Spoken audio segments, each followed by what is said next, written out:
dans le grand dossier sur LCI, Donald Trump aimerait bien passer à autre chose. Il aimerait bien enterrer cette affaire qui l'agace depuis des années. C'est l'affaire Epstein, du nom de ce financier qui s'est suicidé en 2019 avant son procès pour crime sexuel. Donald Trump est-il lié à cette affaire? Les républicains ont longtemps promis toute la vérité, faire toute la lumière sur cette affaire. Et la base MAGA, les partisans de Donald Trump, réclament la publication des dossiers et des listes, toute la transparence. Ils attendent, cela fait 7 mois que Donald Trump est au pouvoir, mais toujours rien aujourd'hui. La colère gronde. Donald Trump tente de faire diversion, mais va-t-il réussir? L'affaire Epstein peut-elle faire vaciller Donald Trump? C'est le thème de notre grand dossier. Et les gens parlent encore de ce type, de ce sale type. C'est incroyable. Vous voulez perdre votre temps? Vous avez envie de répondre? Ça ne me dérange pas de répondre. Je veux dire, je n'arrive pas à croire que vous posiez une question sur Epstein à un moment comme celui-ci, où nous connaissons à la fois un immense succès et une tragédie avec ce qui s'est passé au Texas.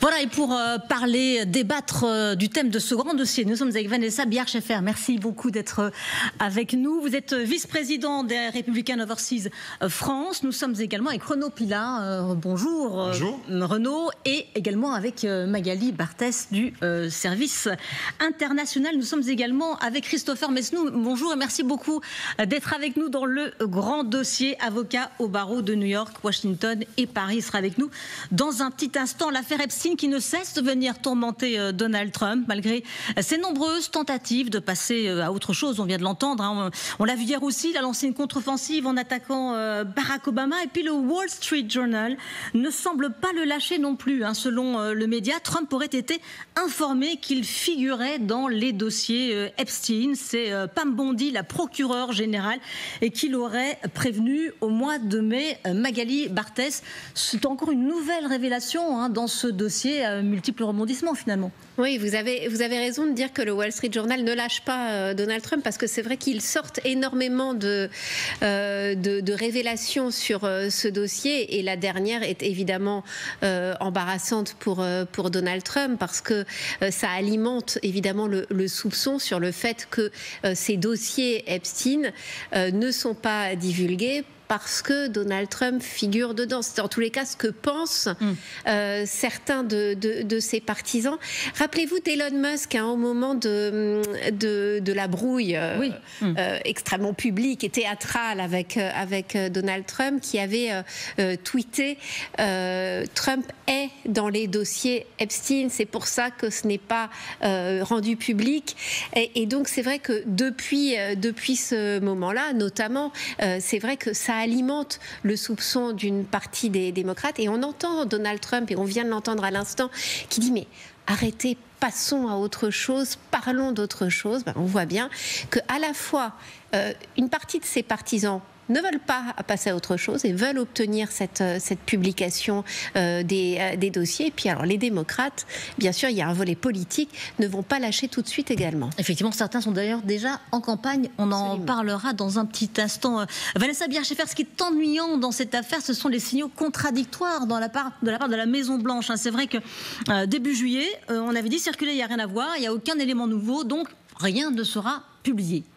En réalité, il y a plusieurs moments dans cette affaire. Il y a eu d'abord la communication d'un premier paquet de documents au mois de février-mars. Oui. Bon. Ce dont parlait Pam Bondi à l'instant. Ensuite, il y a d'autres documents qui sont sous-scellés. Ce sont les procédures qui ont lieu en Floride contre Epstein et qui ont été réglées à l'époque, ainsi que d'autres procédures qui concernent Ghislaine Maxwell sur New York.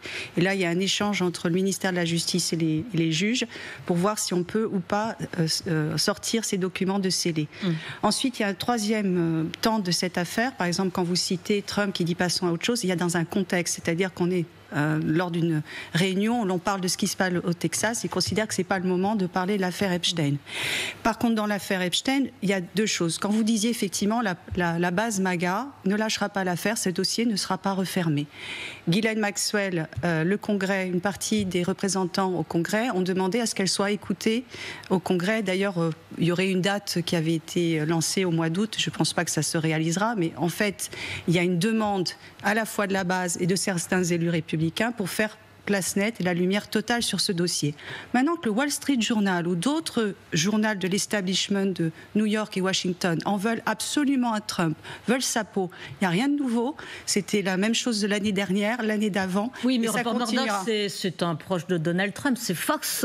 Non, en politique, il n'y a pas de proche. En politique, il y a des combats. Oui, mais enfin, là, c'est plutôt son camp quand même. En politique, il y a des combats et ils approchent en faisant effectivement, en jouant sur les nuances et le conditionnel. En réalité, pour l'instant, ils n'ont rien dans les réserves. Et ça permet de faire aussi diversion sur d'autres sujets. Par contre, la base MAGA veut la lumière sur ce dossier, veut aussi la lumière sur d'autres dossiers. Et peut-être qu'effectivement, la campagne a tellement été focalisée sur ces dossiers-là que le temps de la justice et le temps de la communication est trop lent par rapport aux besoins de lumière et d'honnêteté de la base républicaine. Effectivement, et quand tout à l'heure Véronique Reissoult était avec nous, elle nous disait que 80% des messages qui circulent sur les réseaux sociaux, c'est lié à l'affaire Epstein. Renaud Pila, on a l'impression d'un cafouillage, et c'est vrai que c'est pas très clair pour les Américains, surtout pour ceux qui ont voté pour Donald Trump. Oui, en réalité, Donald Trump est pris à son propre piège, me semble-t-il, parce que une grande partie de sa campagne a été faite sur les réseaux complotistes qui expliquaient que, notamment, cette affaire Epstein allait pourrir les États-Unis et notamment la gouvernance, parce que était pointé à travers cette affaire tout ce que détestent les électeurs républicains et la base trumpiste, c'est-à-dire le système, les élites de la côte Est, de Washington, de New York, les milliardaires, les gens qui sont au-dessus du peuple, sans valeur, et notamment sans valeur, avec cette valeur essentielle aux États-Unis, notamment dans l'électorat républicain, c'est le puritanisme, les valeurs. Pardon, on parle de mineurs, on parle de jeunes femmes qui n'avaient absolument pas l'âge d'avoir des rapports sexuels. Bien sûr, et de puritanisme, c'est la décence morale. Non, mais et effectivement de trafic sexuel. Mais voilà. Bien sûr, mais c'est une affaire justement qui a touché énormément le camp républicain. Et le problème, c'est d'avoir misé sur cette affaire et d'avoir aujourd'hui un retournement complet de la situation où effectivement les médias et les démocrates ne lâchent pas Trump en disant qu'effectivement, eh bien, il y a, si ce n'est des preuves qu'il a été mêlé, il faut bien le dire, pour l'instant il n'y a pas de preuves qu'il a été mêlé à ce trafic, mais en tout cas la multiplication de photos avec Epstein, cette fameuse lettre qu'il aurait envoyée à Epstein, eh bien il se retrouve avec une partie de la base MAGA, une partie de la base républicaine qui disent mais on nous a trompés, on est trahis. Finalement, Trump avait promis de faire toute la lumière sur cette affaire. On est plusieurs mois après son élection et rien n'y fait. Donc il joue gros, et on en parlera, il joue gros parce que c'est l'avenir du trumpisme et du camp républicain qui est en jeu. Et les élections ne sont pas si loin que ça. Alors on parlait de diversion, on va voir le détail avec vous, Magali. Venez, on va s'approcher du grand écran et on va revenir effectivement sur la chronologie de ces dernières semaines. Ce sont les conclusions de l'administration Trump sur l'affaire Epstein qui vont mettre le feu aux poudres, Magali. Oui, avec une première date à retenir, c'est le 7 juillet dernier, lorsqu'il y a un mémorandum qui est sorti par le ministère de la Justice américain et le FBI et qui conclut sur ces deux points. Epstein s'est bien suicidé en prison et il ne tenait pas de liste de ses clients. Cette fameuse liste que Pam Bondi, la ministre de la Justice elle-même en février, avait dit « Je l'ai sur mon bureau et elle est prête à être divulguée ». Et c'est vrai que chez les partisans de Donald Trump qui dans la théorie du complot, sont convaincus que peut-être on a essayé de faire taire Epstein en prison justement avant son procès. Ces conclusions ne passent pas du tout et la base MAGA est furieuse. Donald Trump essaye d'éteindre l'incendie. On est le 12 juillet, regardez ce qu'il écrit sur ses réseaux sociaux. Que se passe-t-il avec mes gars et mes filles? Ils s'en prennent tous à la procureure générale Pam Bondi qui a fait un travail fantastique. Je n'aime pas ce qui se passe. Il est de plus en plus exaspéré manifestement puisque le 16 juillet, il dit « J'ai eu plus de succès en 6 mois que n'importe quel autre président de notre pays et tout ce dont les gens veulent parler sous l'impulsion des fake news des démocrates, eh bien c'est de se camuser canular Jeffrey Epstein. On voit bien que Trump, il multiplie les sorties, les coups de téléphone aussi à ceux qui sont influents dans la base MAGA et que, en effet, l'affaire continue de prendre de l'ampleur. Surtout que le 17 juillet, Magali, ce sont les révélations du Wall Street Journal. Alors, révélation en effet sur une lettre qui aurait été écrite par Donald Trump lors de l'anniversaire d'Epstein. On est au début des années 2000 avec, on n'a pas vu la lettre, avec d'après le Wall Street Journal un dessin qualifié de salace, une lettre salace écrite à Donald Trump et dans laquelle il écrit que chaque jour reste un merveilleux secret. Donald Trump, à ce moment-là, est fou furieux de ce qui s'est passé et va attaquer le Wall Street Journal en justice. Il réclame aujourd'hui 10 millions de dollars. On voit bien que le 20 juillet, l'affaire continue. Trump passe la journée sur ses réseaux sociaux. Il multiplie les messages.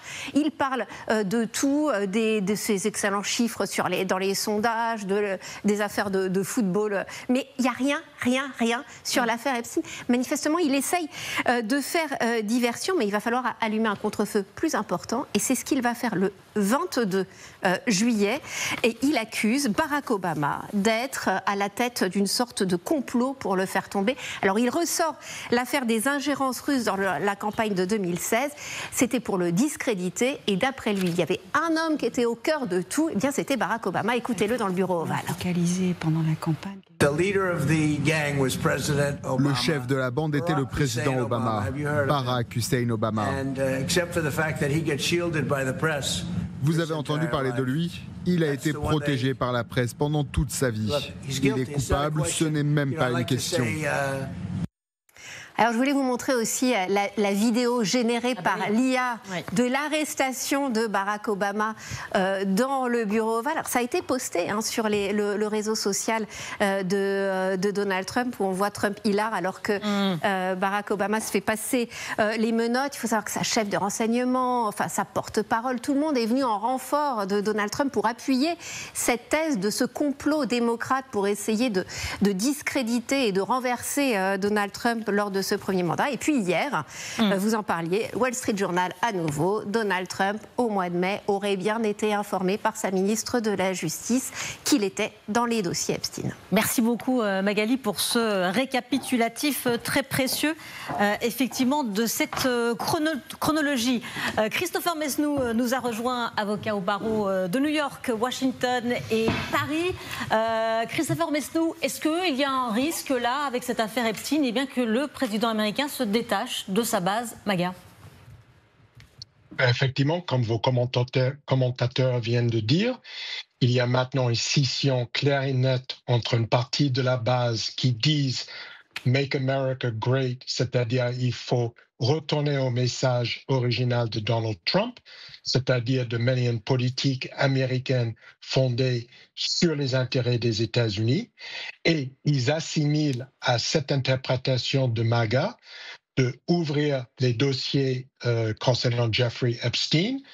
Et il y a une autre partie de la base qui prend une vision, on va dire, un peu moins conservatrice, on ne va pas dire un peu plus ouverte, mais un peu moins conservatrice, et qui pense que l'affaire Jeffrey Epstein devrait être rangée à côté. Et effectivement, on est en train de voir Donald Trump en train de perdre, si ce n'est que momentanément, le contrôle sur sa base. C'est assez inédit comme situation. Vanessa Bierschiffer, comment peut-il se sortir de cette affaire, Donald Trump ? Comment sortir de cette affaire ? Je crois qu'il subit certainement énormément de pression de la part de groupes et de gens qui ont aussi intérêt à ce que ça ne sorte pas. Parce qu'on parle gentiment des démocrates victimes là, d'images artificielles, mais il ne faut pas oublier que le portrait principal qu'on a retrouvé dans la maison de Epstein, c'est quand même celle de Bill Clinton, qui lui-même avait des affaires salaces. Donc, comment se sortir de cette situation-là ? Ça ne va pas être évident parce que je pense que la base et même une partie des élus républicains ne va pas lâcher cette affaire. Il va falloir être très clair sur les documents qui peuvent être communiqués, dans quel contexte. Il faut aussi avoir le respect de la procédure judiciaire, parce que me donner des noms en pâture, parce qu'être cité dans un dossier, ça ne veut pas dire que vous êtes coupable. Exactement, qu'est-ce que ça veut dire? Voilà. Et puis une fois que vous avez jeté en pâture des noms dans un dossier aussi délicat, pour recouvrer sa réputation, c'est quasiment impossible. Oui. Donc je crois qu'à la rigueur, il va faire les frais peut-être de la prudence et du ralentissement de ce dossier, mais de toute façon, les Américains, et même pas que les républicains, je pense que sur ces sujets-là, quand il s'agit de mineurs, de jeunes filles, de prostitution et de trafic humain, qu'on soit républicain ou démocrate, on veut la lumière. Oui. C'est pour ça que j'ai un peu sursauté tout à l'heure quand vous parlez de puritanisme, parce que je ne voudrais pas que sous prétexte que les Américains soient effectivement plus puritains que les Français, puisqu'on n'a pas la même tradition religieuse et culturelle, on laisse passer des choses comme ça. Non, mais vous avez raison. Jusqu'où c'est allé? En fait, la question que se posent les gens, mais jusqu'où on est prêt à aller à des niveaux que le commun des mortels ne voit pas, n'observe pas. Alors évidemment, après, il y a des interprétations folles, il y a du complotisme, etc. Mais il va falloir faire la lumière. Donc toute la subtilité, c'est peut-être moins de dossiers, ou traiter moins de dossiers, mais les traiter jusqu'au fond. Ouvrir moins de dossiers, mais que ces dossiers-là aillent jusqu'au fond. Il y a aussi Fauci, le dossier Kennedy, l'assassinat du président Kennedy. Il y a plein de dossiers qui ont été ouverts et dont les influenceurs ont parlé, les politiciens ont parlé pendant la campagne de Trump, il faut peut-être en refermer certains, oui. Et ceux qui sont ouverts, il faut aller jusqu'au bout. Et à ce moment-là, y aller à fond. Et même pour des gens qui sont encore accusés ou qui pourraient être... peut-être que c'est aussi bien pour eux de pouvoir montrer qu'ils ne sont pas concernés par ce dossier. Ah oui, parce que la Maison-Blanche, le problème, c'est que la Maison-Blanche, dans un premier temps, elle a parlé de fake news quand le Wall Street Journal a sorti cette nouvelle information. Puis, un responsable de la Maison-Blanche a ensuite déclaré à Reuters, l'agence Reuters, que l'administration ne niait pas que le nom de Trump apparaisse dans certains dossiers et souligne d'ailleurs que Donald Trump figurait déjà dans une série de documents rassemblés par Pam Mundi en février. Mais Epstein, il était dans toutes les soirées mondaines, dans tous les réseaux de New York, de Washington, etc., avec les banquiers. Donc le prendre en vidéo, en photo, ne veut pas dire qu'on soit... Oui. Qu'est-ce que ça veut dire d'ailleurs que son nom figure dans les dossiers? Ça veut dire tout et n'importe quoi, Magali. Non, mais il est certain qu'ils se connaissaient. Et de toute manière, ils avaient passé des soirées ensemble. Ils se connaissaient à New York. Ils se connaissaient en Floride parce que à côté de Mar-a-Lago, donc le club de Donald Trump, s'était installé Jeffrey Epstein. Et donc oui, ils se connaissaient. Ils avaient fait des soirées ensemble. Le problème, en fait, ce sont d'autres témoignages qui continuent. CNN, hier ou avant-hier, interviewe une jeune femme qui s'appelle Maria Farmer, qui est une étudiante en art, et qui a déposé plainte en 1996 contre Epstein.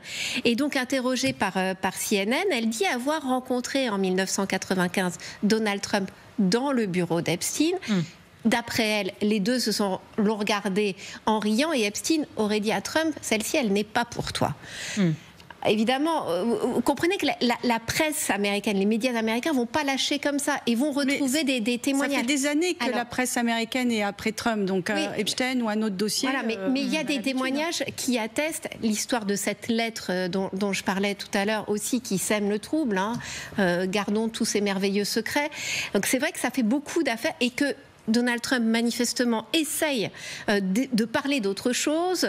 Alors, soi-disant, ce complot démocrate, on a l'impression de tentative de diversion, d'essayer d'allumer des contre-feux pour se débarrasser de ce sparadrap qui lui colle de cette affaire. Je pense qu'il a beaucoup de défauts, mais pas celui-là. Et je pense qu'il était dans des milieux où la tentation, où les invitations à la perversion doivent être fortes. Voilà. Mais il a été condamné quand même. Il a été condamné quand? Sur des affaires d'attouchement. Entre adultes. Oui. Entre adultes, et puis alors les affaires sexuelles entre adultes, je vais vous dire, on peut en sortir. Enfin, c'est vrai qu'il a été condamné. Oui, mais la seule fois d'ailleurs, il y a quand même des grosses différences entre des affaires entre adultes et l'affaire Epstein. Ce dont on parle avec l'affaire Epstein, c'est quand même extrêmement grave. Alors, Magali, c'est vrai qu'il part demain en vacances, Donald Trump, il part en Écosse. Alors c'est vrai qu'il y a toujours des médias qui accompagnent le président. Alors là, le Wall Street Journal a été écarté de la délégation. Puni parce qu'en effet... évidemment, il sort ces papiers-là qui rendent fou furieux Donald Trump, donc, qui a donc attaqué le Wall Street Journal en justice. Et c'est vrai qu'immédiatement, dans le pool de la Maison-Blanche, comme on dit, eh bien, on ne trouvera pas cet été de journalistes de ce journal. Renaud, c'est important, on va en parler dans quelques instants dans notre deuxième partie. Il y a les midterms qui vont arriver. Les midterms, c'est important. Il peut-être avoir des difficultés avec cette affaire si en tout cas elle se poursuit, si les rebondissements se poursuivent. Oui, d'autant plus que les préoccupations des Américains, ce n'est pas le spectacle qui est offert effectivement par les rebondissements de cette affaire. C'est l'emploi, c'est les prix. C'est tout un tas de sujets de vie quotidienne que Trump a promis de résoudre, et également pour son électorat, les flux migratoires au sud des États-Unis. Donc si Trump et la Maison-Blanche passent leur temps à essayer de se défendre sur cette affaire, ils peuvent être pris et progressivement englués avant les midterms dans une sorte de tableau politique qui déplairait fortement à son électorat. D'autre part, la guerre informationnelle, et on va peut-être en parler, la guerre informationnelle et la guerre d'opinion, pour l'instant, elle est perdue en ce moment par Trump. Parce que les médias, on va dire plutôt démocrates, sortent révélation sur révélation en feuilletonnant, c'est un grand classique, hein, dans une affaire comme ça, ils feuilletonnent. Et puis deuxièmement, du côté des médias pro-Trump, on va dire, moi je trouve qu'il n'y a pas beaucoup de défense très forte. Parce que le camp républicain est partagé. Et il y a des sénateurs républicains, des parlementaires républicains qui sont dans le doute, oui, et qui disent il faut faire la lumière. Donc pour l'instant c'est 1-0 en bataille informationnelle. Ouais. Christopher Mesneau, vous êtes d'accord avec ça? C'est partagé en fait aujourd'hui, et effectivement il y a une zone d'ombre qui se profile par rapport aux midterms.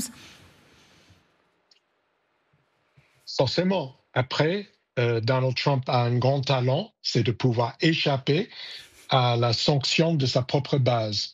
Ceci étant, encore une fois, j'insiste sur quelque chose. Cette affaire de Jeffrey Epstein est le miroir d'un début de guerre civile, si je peux utiliser le mot, entre une partie du mouvement MAGA qui estime que Trump est en train de trahir son propre message à la fois par une politique internationale interventionniste beaucoup trop forte à leur goût, et une autre partie qui dit Donald Trump, OK, il s'est fait élire sur un certain nombre de promesses, y compris de jeter de la lumière sur l'affaire Jeffrey Epstein, mais finalement, une fois la présidence acquise, il doit trouver un certain centre. Alors c'est centre-droite, pas centre-gauche, mais quand même, il y a des gens qui pensent que maintenant Trump doit se chercher au centre de l'échiquier politique américain.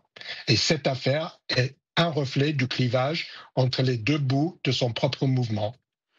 Merci beaucoup Christopher Mesneau d'être intervenu dans le grand dossier. Restez avec nous dans quelques instants. Effectivement, on regardera vers ces midterms, c'est dans 16 mois, mais il y a beaucoup de républicains, d'élus républicains qui se posent des questions, et on les écoutera dans un petit instant sur LCI.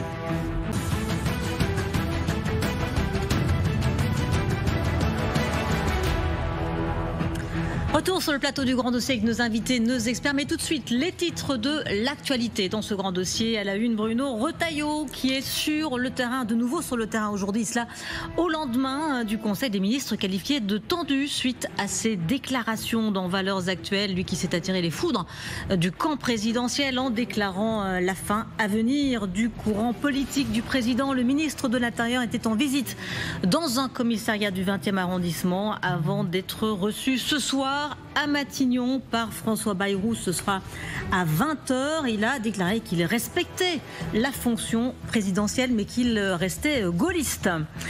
Dans l'actualité également, le parquet de Bordeaux a décidé de se pencher à nouveau sur le dossier de la mort par suicide de Christina Radis, l'ex-épouse du chanteur Bertrand Cantat, en ouvrant une enquête préliminaire pour violence volontaire par conjoint à l'encontre du chanteur. Plusieurs enquêtes avaient déjà été ouvertes depuis la mort de la la femme, mais toutes ont été classées sans suite. L'Union européenne et les États-Unis s'orientent vers un accord commercial avec des droits de douane à 15% sur les produits européens importés sur le territoire américain. Selon le Financial Times, les Européens et les Américains sont sur le point de conclure cet accord qui imposerait des droits de douane. Accord similaire à l'accord que vient de conclure Donald Trump avec le Japon.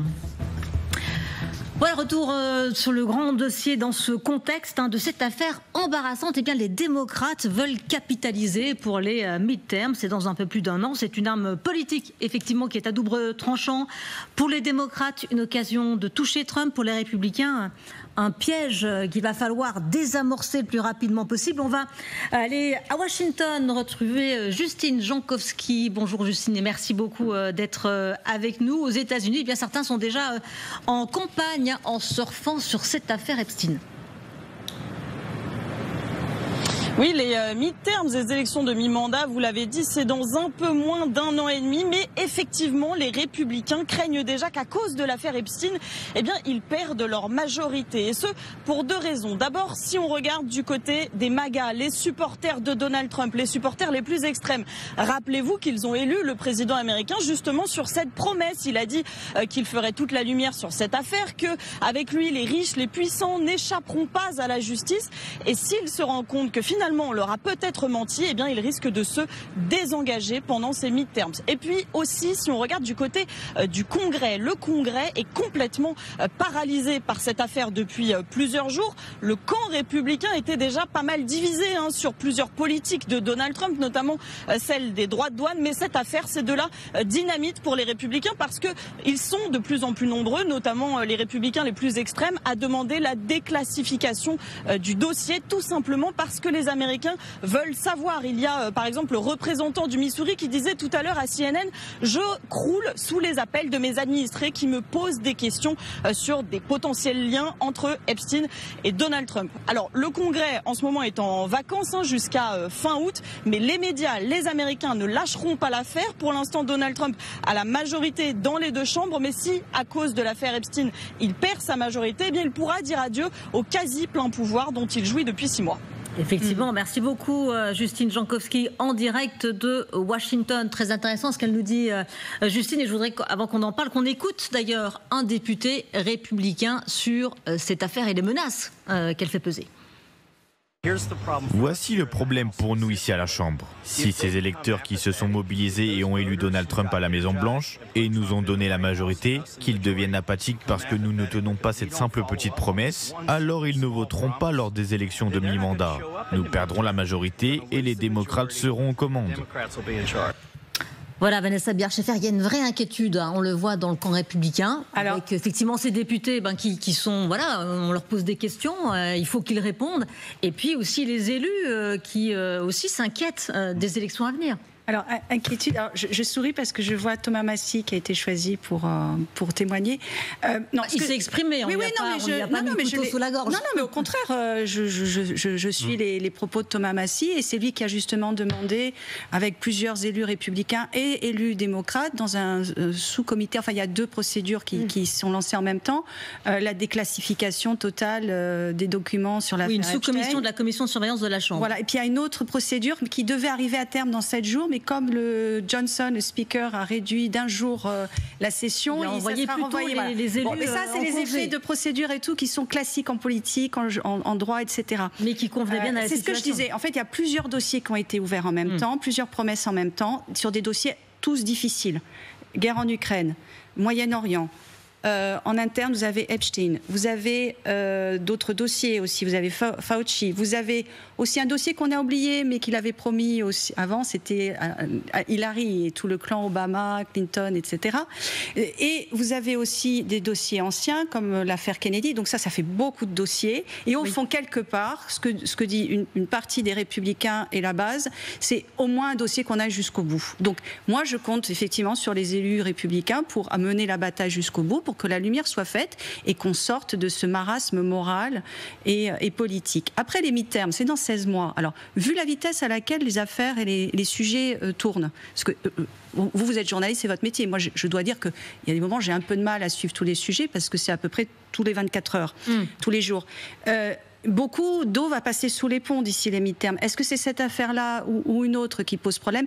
Ce qui va poser problème, c'est le manque de lumière et de clarté à un moment ou à un autre sur un dossier. Il faut que certains dossiers aboutissent. Si ils n'aboutissent pas d'ici les midterms, effectivement, il y a des risques. Je souriais pour Thomas Massie parce que Thomas Massie et Trump sont connus pour avoir des échanges assez vifs et assez humoristiques pour les deux. Donc il y a vraiment une bataille politique et Thomas Massie est un personnage iconoclaste, qui sort des sorti battu. Oui, c'est pas un républicain, il est sorti du MIT, c'est une intelligence, c'est une indépendance, parce qu'il est dans une circonscription où il est totalement indépendant. Ils ont dépensé plein d'argent pour le battre, ils essaient encore de dépenser plein d'argent. Ils n'y arriveront pas parce qu'il a vraiment une base locale, très indépendante, très rurale. Et ça, c'est un échange très intéressant entre Trump et Thomas Massie, parce que ce sont deux personnes qui n'ont pas peur de s'exprimer. Et quant à la base républicaine chez les élus, vous savez, il y a toujours une minorité qui fait le leadership et le reste suit. C'est valable pour les républicains comme pour les démocrates. Oui. C'est un rapport de force. Mais effectivement, Magali, il y a eu des initiatives démocrates républicaines au sein du Congrès pour effectivement obliger le ministère de la Justice à publier tous les documents liés à Epstein. Et Mike Johnson, effectivement, a écourté la session parlementaire. Oui. Ils sont tous partis en vacances. Avec 24 heures d'avance, parce que manifestement, il fallait essayer de passer à autre chose. Et Mike Johnson a quand même essayé d'éteindre comme ça un peu l'incendie qui couve en interne, en se disant, et c'est peut-être aussi le pari de Donald Trump et de l'administration Trump, que les vacances vont permettre de faire oublier le dossier. Sauf que c'est pas si sûr du tout. Et Justine, notre correspondante, parlait de ce républicain du Missouri qui est harcelé de coups de téléphone de ses administrés qui veulent savoir pourquoi est-ce qu'il n'y a pas de publication de ces fameux dossiers, qui veut savoir si vraiment Trump est mêlé, et plus que son nom, est vraiment mêlé à cette affaire. Et il est certain que ces républicains et ces démocrates qui vont revenir dans leur circonscription pour les vacances vont pas être lâchés comme ça par leurs administrés, qui veulent vraiment savoir ce qu'il en est. Vous avez juste 90%, ça c'est le dernier sondage, 90% des Américains qui veulent la publication de ces dossiers. Donc en fait, c'est une affaire qui devient transpartisane, j'ai envie de dire. Il y a vraiment une volonté de savoir et de comprendre le problème de Donald Trump, parce que vous avez l'air de mettre tous les dossiers un peu sur le même niveau. Ouais. Le problème de Donald Trump, c'est que certains au-delà du nom qui figure dans les dossiers, veulent comprendre si il a fait partie ce qu'on appelle les clients. Mais enfin, je ne pense pas que ça soit la motivation principale des électeurs. Je pense qu'il y a une volonté de savoir. Je pense que surtout ses ennemis, oui, mais les gens, je pense que ce qu'ils veulent savoir, c'est qui a trafiqué des jeunes filles et pour quel but et qui est à l'origine de ça. Mais ils veulent savoir si Donald Trump est mêlé ou pas à cette affaire. Et le problème de Donald Trump, on parlait des midterms.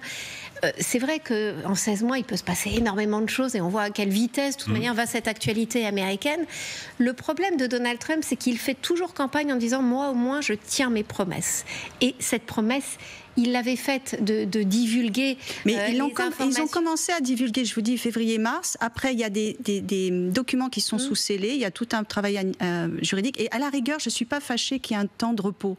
Parce que c'est une espèce de tourbillon et ça monte on n'en sait plus le vrai et le faux. Les gens parlent. On oublie dans la passion ce qui est juste et ce qui est excessif. Au fond, laissons faire le processus politique. Thomas Massie a lancé une démarche qui va aboutir au mois de septembre. Et Thomas Massie lui-même a été interrogé à la télévision. On lui a demandé « Pensez-vous que Trump est mêlé ?» Il a dit « Je ne le pense pas une seconde. » Donc je pense que ce que veulent les Américains, démocrates... Mais ils veulent des preuves. Ils veulent la transparence. On ne peut pas avoir la preuve de l'innocence. On peut pas avoir la preuve de l'innocence. On peut avoir la preuve de l'accusation. Voilà. D'accord. Bon, en tout cas, nous sommes avec Charles Adams également, qui est avec nous. Bonjour et merci beaucoup d'intervenir dans ce grand dossier. Avocat international et ancien ambassadeur des États-Unis en Finlande. On parlait parlait de ces républicains aussi qui effectivement ont des doutes, se posent des questions.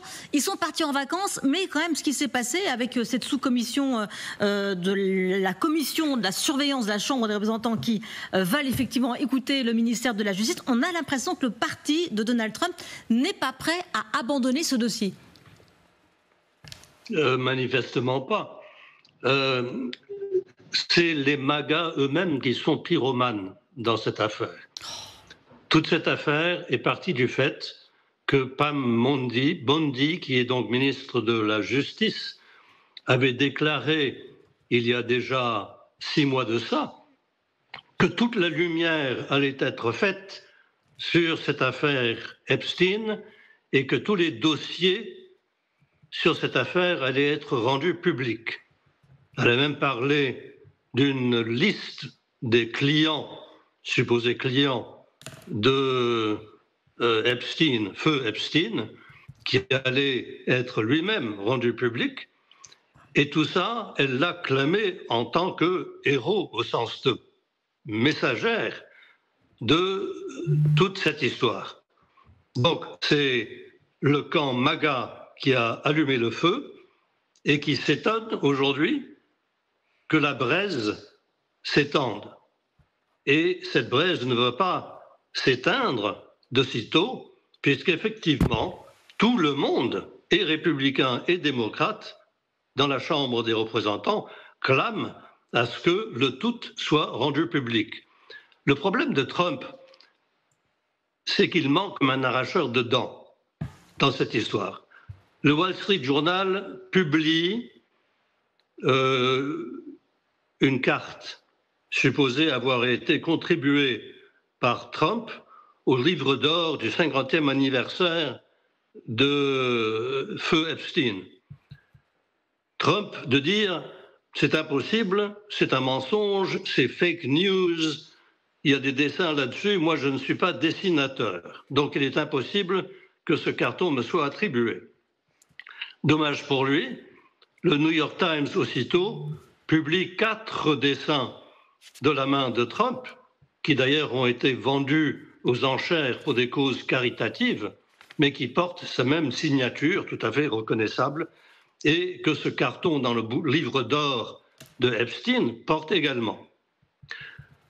Ensuite, Pam Bondi lui dit, au mois de mai, « Votre nom apparaît à de multiples reprises dans les dossiers Epstein qu'on est en train d'examiner. » Hier ou avant-hier, un journaliste demande à Trump « Est-ce que Pam Bondi vous a dit que votre nom apparaissait dans ces documents ?» Trump de dire « Absolument pas. Non, non, non, elle ne me l'a pas dit. » Donc, il contredit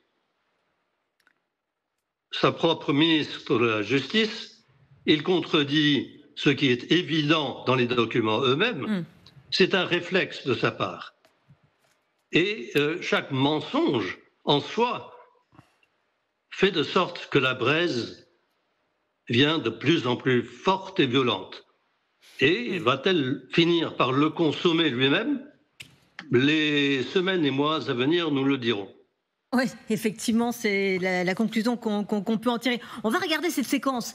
Ça se passe à Times Square. Times Square, grande ville de l'Est, à New York, ville démocrate. Bah, regardez ce qu'il se passe sur cette place très touristique, avec des panneaux publicitaires qui envoient des messages. Je ne sais pas si on peut voir la séquence de Times Square à présent. Je ne sais pas si on peut vous la montrer.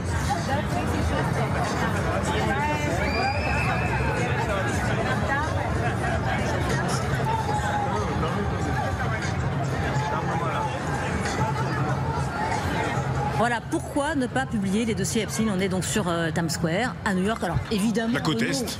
C'est la côte Est. Bien sûr. C'est une ville démocrate. Bien sûr. C'est la côte Est et on a les prémices et je suis d'accord avec, bien sûr, avec ce que dit Charles Adams sur un approfondissement des divisions au sein des Américains et des divisions, déjà il y a des divisions extrêmement fortes entre finalement désormais deux Amériques, l'Amérique des républicains et évidemment des trumpistes et l'Amérique des démocrates.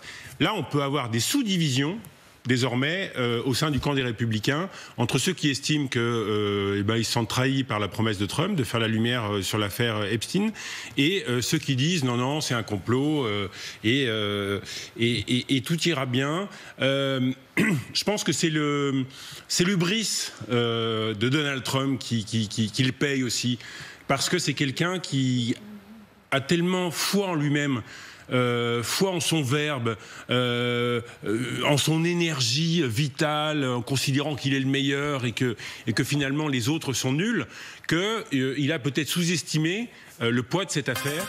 Alors, on va écouter François Bayrou. Pour tout vous dire, ils sont autour de moi.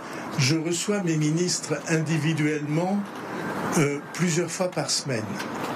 Et j'avais déjà un rendez-vous avec Bruno Retailleau ce matin. Et donc j'aurai un nouveau rendez-vous le soir. Et c'est pour moi la cohésion de l'équipe gouvernementale est évidemment une mission essentielle.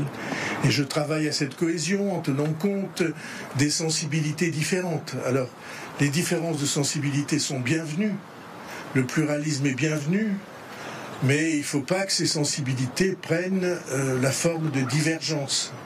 Et donc, mon travail à moi, c'est de coordonner, fédérer, rassembler, rapprocher et entraîner. Merci beaucoup. C'est terminé, merci. Quand vous vous consacrez à votre défense dans la mise en examen, dans votre mise en examen, Madame Dati est mise en examen et renvoyée en procès. Pourquoi reste-t-elle au gouvernement ? Vous lui poserez la question. Je vous rappelle que j'ai quitté le gouvernement de mon propre fait. Et vous comprendrez qu'il y avait de légères différences parce que j'ai été ministre de la Justice. Et que les événements de cette époque-là, j'avais jugé qu'ils rendaient impossible l'exercice de la mission de garde des Sceaux et de ministre de la Justice. Je ne l'ai jamais regretté. Bien que je vous rappelle qu'au bout de ce chemin, il y a eu une relaxe. Et j'ai trouvé qu'il y avait une certaine injustice dans tout ça. Mais le respect de l'institution judiciaire est évidemment très important et je maintiens que ce respect est pour nous tous un devoir d'État. Merci.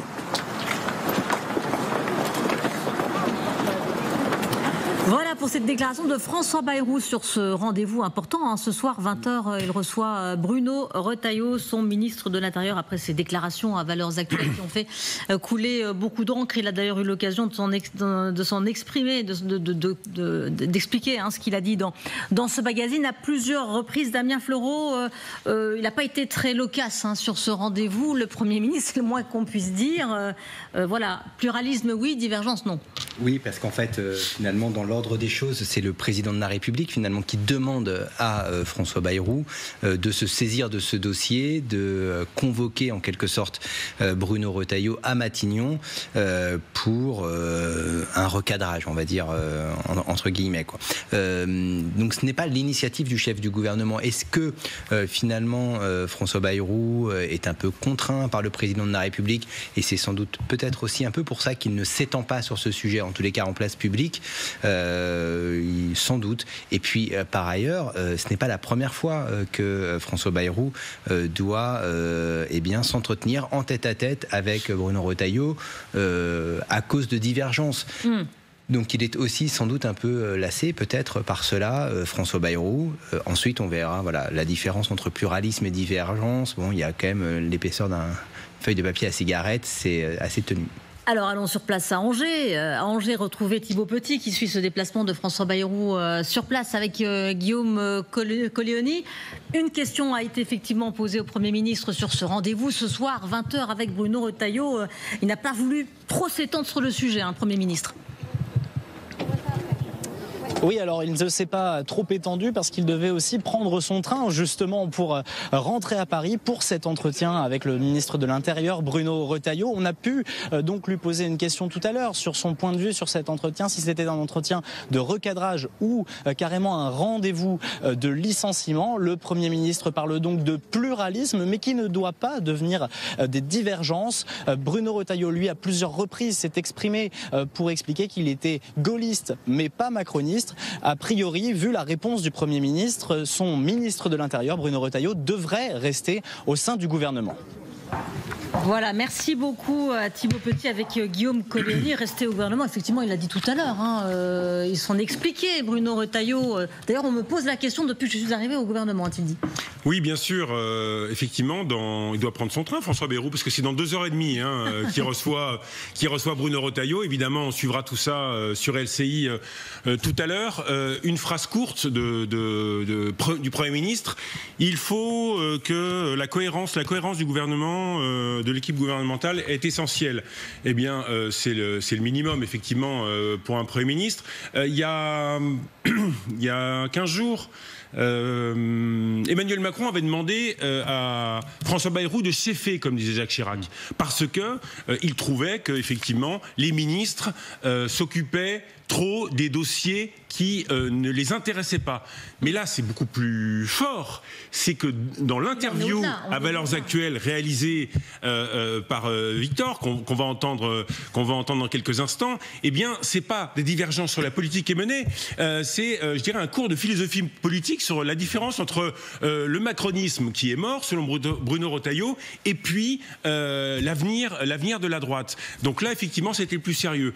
Il me semble que, bon, il va y avoir recadrage, mais François Bayrou, évidemment, n'a aucun intérêt à un départ de Bruno Retailleau du gouvernement. D'autant plus, je vais vous dire, que ça soit Emmanuel Macron, on voit les sondages, que ça soit François Bayrou, on voit les sondages, ils sont évidemment pas en position de force de virer un ministre de l'Intérieur qui reste quand même populaire. Victor Ayrault, en effet, ce soir, ce sera quoi? Ce sera du recadrage? Mais ça ne veut rien dire, recadrage. Ouais. En fait, quelles conséquences aura le recadrage là? Bruno Retailleau part un petit peu en agent libre parce qu'il sait qu'il a le pouvoir de le faire déjà, parce qu'effectivement, Emmanuel Macron n'a pas envie de s'y coller. Pourquoi? Parce qu'Emmanuel Macron sait très bien ce que c'est qu'un président qui y va en frontal contre un ministre populaire, un président impopulaire qui y va à la guerre contre un ministre populaire. C'est Emmanuel Macron en 2016 face à François Hollande. On sait ce que ça donne Emmanuel Macron président et François Hollande exclu du jeu. Donc Emmanuel Macron n'a pas envie de renforcer Bruno Retailleau en y allant frontalement face à Bruno Retailleau. En même temps, c'était la moindre des choses de ne pas maintenir la réunion à 17h aujourd'hui. Enfin, oui, tout à fait. Non, mais elle sera reportée. Mais l'un et l'autre des camps disent que ce n'est pas à cause de ça, que les tensions ne sont pas si fortes que ça. Lorsqu'on parlait du Conseil des ministres, les deux camps, y compris le camp, les proches du président de la République, disent non, ce n'était pas si tendu que ça. Les deux, enfin en tous les cas, le camp du président de la République a intérêt à faire baisser la tension. Et pour la raison que je vous ai expliquée, c'est-à-dire ne pas y aller frontalement. Mais François Bayrou qui doit s'y coller, qu'est-ce qu'il peut le faire?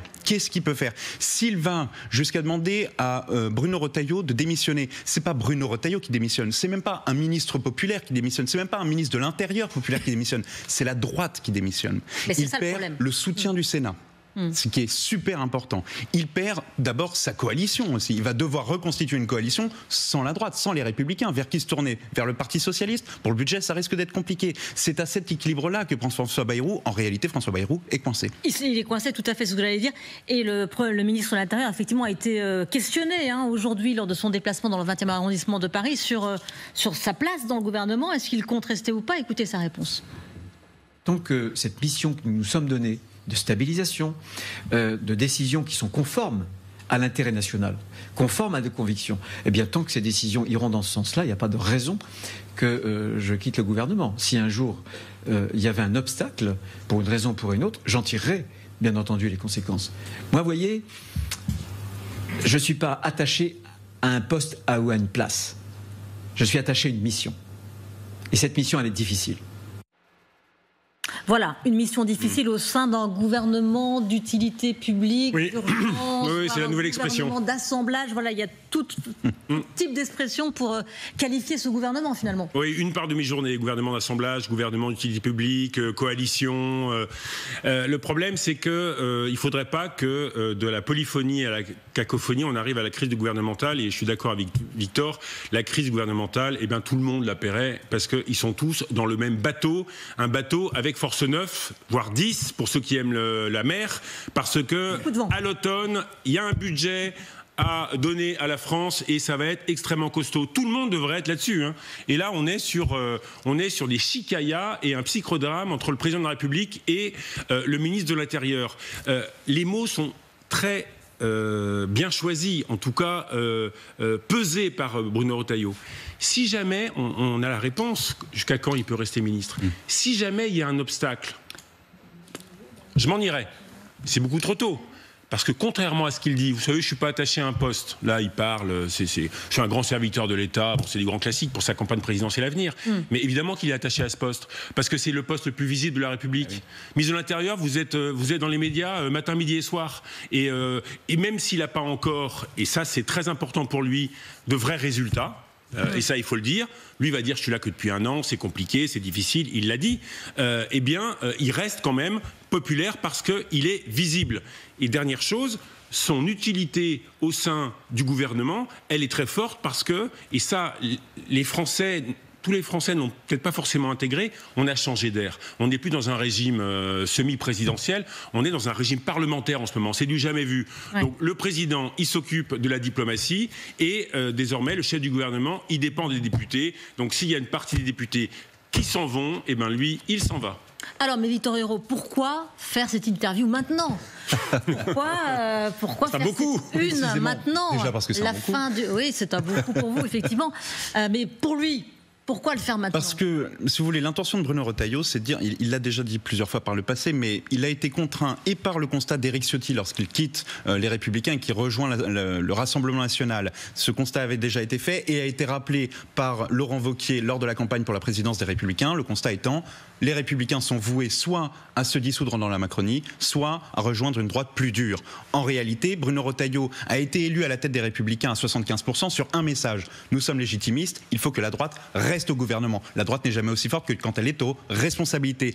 Mais ça veut bien dire que la droite, du coup, fricote avec la Macronie. Et donc Bruno Retailleau est obligé de répéter à sa base, de répéter même à toutes les droites, puisqu'on sent qu'il va se lancer dans une campagne présidentielle à un moment ou à un autre. On le sent, ça lui pend au nez. Mais il est obligé de leur dire, non, je ne suis pas macroniste, je suis la droite responsable. Je participe, je ne cautionne pas. Et effectivement, maintenant, la difficulté, c'est de dire, comme il a été élu à la tête des Républicains, sur cette idée de rester au gouvernement et qu'il va bien falloir qu'il le quitte un jour, il ne lui manque plus qu'un prétexte, il lui manque un timing, c'est ça qu'il cherche. En l'occurrence, il a 2 critères. Deux conditions qui ne sont pas sine qua non. Si jamais on m'empêche sur quelque chose qui concerne mon ministère et qu'on me bloque complètement. Par exemple l'Algérie ? Non, justement, ça exclut l'Algérie. Parce que l'Algérie, c'est la prérogative de Jean-Noël Barrot. Donc il peut dire non, l'Algérie, au fond, ça ne me concerne pas tant que ça. C'est moi du président. C'est exactement. C'est moi qui suis allé sur ce terrain-là. Même s'ils sont très opposés sur le sujet. C'est vrai, mais il dira c'est moi qui suis allé sur ce terrain. Mais en revanche, ça n'est pas ma prérogative directe. En revanche, si on m'empêche sur ma prérogative, là, je partirai. Ou alors, si le gouvernement s'embarque dans quelque chose qui renie complètement les valeurs de la droite. Et je pense que c'est ce critère-là qui sera retenu. Et si vous voyez ce qui s'est passé aujourd'hui avec Gérard Larcher vis-à-vis de l'indépendance de la Corse, moi je pense qu'il y a là un sujet qui pourrait, si jamais la Corse venait à être indépendante, et si le statut venait à arriver dans la Constitution comme le veut le projet du gouvernement, ce qui implique donc le projet de Bruno Retailleau, tout ça, ça mouille le Bruno Retailleau et la droite. Là, Bruno Retailleau pourrait dire, la droite n'est pas du tout d'accord avec ce projet-là, pourrait dire, au nom de la droite, je m'en vais. Damien Fleureau, il cherche un prétexte pour partir ? Mais en fait, il cherche un prétexte pour partir, ça c'est certain, mais c'est le calendrier qui est aussi déterminant avec des échéances électorales à venir, une campagne des municipales où le parti Les Républicains a de très fortes ambitions de demeurer ce premier parti d'élus locaux. Ça lui donne cette assise territoriale. Donc créer une crise en cette rentrée alors que partout en France, des candidats se mettront en place pour faire campagne pour leur réélection ou pour leur élection, ce n'est pas forcément évident. Et puis c'est vrai, sortir trop tôt au risque d'être invisibilisé, parce que même si vous êtes le chef d'un parti politique, les LR, qui n'est pas un petit parti, vous êtes quand même moins souvent à la une des médias. Donc ça, Bruno Retailleau le sait. Alors, restez avec nous. On se retrouve dans un petit instant. On fait une courte pause et on revient sur ce commentaire de François Bayrou qui reçoit maintenant dans un peu plus de 2 heures Bruno Retailleau. Pluralisme, oui. Divergence, non. On en reparle dans un petit instant sur LCI.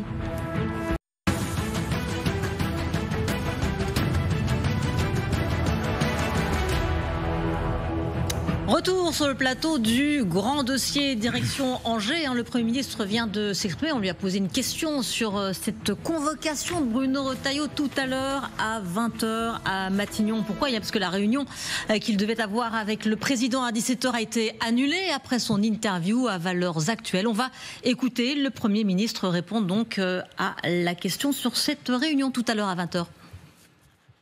la cohésion de l'équipe gouvernementale est évidemment une mission essentielle. Et je travaille à cette cohésion en tenant compte des sensibilités différentes. Alors, les différences de sensibilité sont bienvenues, le pluralisme est bienvenu, mais il ne faut pas que ces sensibilités prennent la forme de divergence. Voilà, et direction Angers, on va aller retrouver Thibaut Petit avec Guillaume Colony. Bonjour à tous les deux qui avaient suivi ce déplacement de François Bayrou sur place pour une opération recadrage qui aura lieu dans un peu plus de 2 heures maintenant. Oui, le Premier ministre a tenté de minimiser cet entretien de ce soir en expliquant qu'il rencontrait tous ses ministres individuellement. Mais visiblement, François Bayrou a tout de même été agacé par les propos de Bruno Retailleau en estimant, vous l'avez entendu à l'instant, que les différences de sensibilité ne devaient pas devenir des divergences au sein du gouvernement. Pour autant, ce matin, Bruno Retailleau a estimé qu'il n'y avait pas de motif à quitter le gouvernement. Cet échange de ce soir ne devrait donc pas être un rendez-vous de licenciement, mais plutôt un entretien de recadrage. Effectivement, merci beaucoup Thibaut Petit avec Guillaume Colony, Victor Hérault. Effectivement, licenciement impossible, parce que qui dit licenciement dit crise. Impossible déjà parce que Bruno Retailleau n'attend que ça, donc si vous voulez, c'est pas Bruno Retailleau qui le freinera. Et ensuite impossible parce que François Bayrou, je vous le disais, ne peut pas se priver, non pas de Bruno Retailleau en tant que tel, même si c'est le ministre le plus populaire de ce gouvernement, il faut le rappeler, mais non pas pour Bruno Retailleau, pour la droite en réalité. S'il perd la droite, que ce soit en tant qu'allié au Parlement, que ce soit en tant que la droite, il faut le rappeler, est majoritaire au Sénat, la droite sénatoriale, François Bayrou en a besoin pour agir également, que ce soit en tant qu'il va falloir avoir besoin de recréer une coalition, et cette coalition sans la droite, avec qui se fera-t-elle? Avec une partie de la gauche, ça risque d'être un petit peu compliqué par rapport au budget qu'il est en train de préparer, la gauche qui menace de le censurer s'il n'amende pas son budget. François Bayrou n'a pas du tout intérêt à exclure Bruno Retailleau de ce gouvernement, et pour les raisons qu'on évoquait tout à l'heure, Emmanuel Macron non plus n'a pas intérêt à cela. Donc en réalité, ces remontrances ne serviront à rien, n'auront aucun impact concret sur la fin de l'histoire.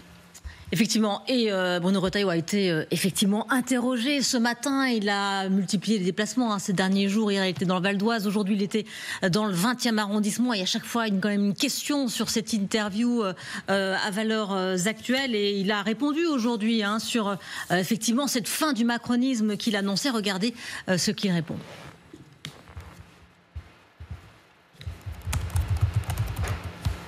Voilà, Bruno Retailleau sur effectivement ses convictions. Est-ce que il dit, il ne les cache pas. Il ne les cache pas effectivement. Et il dit d'ailleurs que ce qu'il a dit n'est absolument pas neuf et que c'est quelque chose qu'il répète depuis qu'il est arrivé au gouvernement d'ailleurs.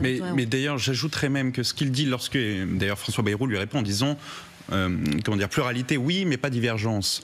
Mais en réalité, qui est-ce qui disait le 26 juin dernier à nos confrères du Monde, je cite, « Je ne vois pas de projet de société commun aujourd'hui entre les Républicains et nous ».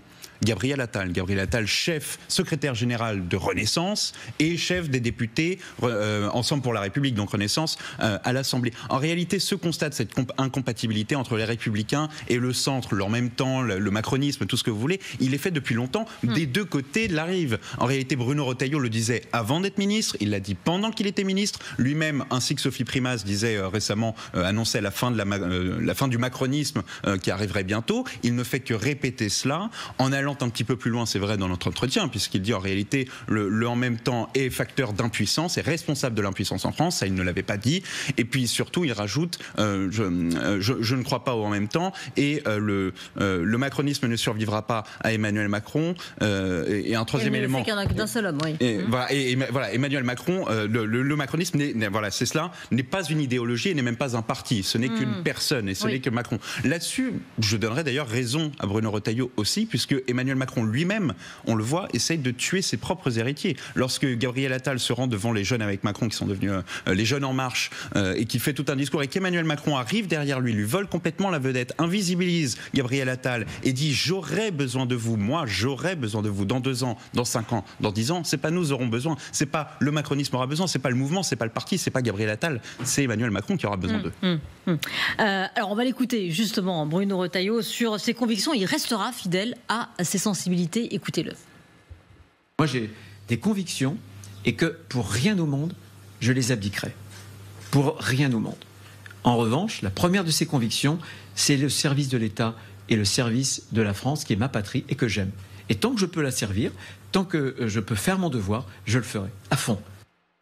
Voilà, il le fera à fond, Damien Fleureau, voilà, peut-être jusqu'après les municipales, peut-être. Non, mais de toute façon, il n'a pas trop le choix, parce que, enfin, à fond, c'est une formule politique, de toute façon. Mais c'est vrai qu'il a besoin d'envoyer des signaux à son électorat.